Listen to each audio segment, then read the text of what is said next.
Я не верю, больше года прошло. Это видео, короче, будет на таджико-персидском. Азизларым, دوستان عزیز سلام. امروز میخوام با شما آشنا میشم. من از لهجه‌م خیلی خجالت میکشم و در آن زمان درک میکنم که آخه من اینو نمیتونم عوض کنم.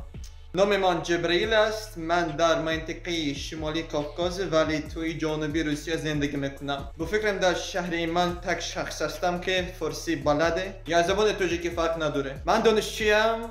نه اصلا بودم یک سال پیش. اصلا من تاجیک نیستم. من فارسم ولی خب بابام از تاجیکستان شهر خودجان است. مردا که اکثر وقت منو شنیدن آشفته تعجب می شود چون لهجه من این یک کم مثل روسی است و در برابری واژه های فارسی رو هم استفاده میکنم. به خاطر این آدمان کم مثل گیج میشه. وقتی که چیزی از یادم میره معمولا کلمه های ترکی رو هم استفاده میبرم یا زبان ترکی رو هم بلدم. خب نه ازبکی. هرگز و هیچگاه با تاجیکستان نه ایران نبودم. سفر نکردم ولی دلم خیلی میخواد که وطن من وطن پدر من میبینم. خب میخوام بگم که یکی از سخت‌ترین قسمتش زبان میآموزی این نوشته است. اول برایم خیلی مشکل بود چون یعنی ما تاجیکان با حرف‌های روسی رو می‌نویسیم اما قبل ما مثل دیگه ایرانیان با حرف‌های عربی می‌نوشتیم دوست. و درست دوستان فارسی و تاجیکی به من کمکی زیاد کردن. هنوز بیشتر دارم که باید تکمیل میدم. و سبب اول که این زبان رو انتخاب کردم یکی از مشغولیت من که خیلی دوست دارم این زبان میآموزی خصوصا اگه این زبان اجدادی من است. یه نگاه کنید اینو فهمیده میتواند از ابروهای پرپشت من دو. سلام این دوباره منم. در این نقطه میخوام اضافه کنم که در خانواده من با فارسی گپ نزدیم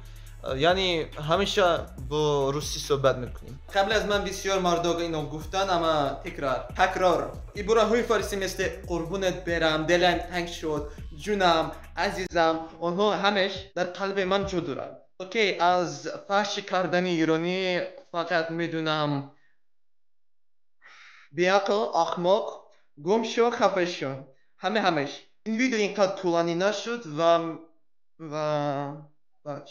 چیزی فراموش نکنید که ویدیو لایک کنید، подписаться، абоне، سابسکرایب شوید و سلامت باشید. خداحافظ. میبینمتون. سلام.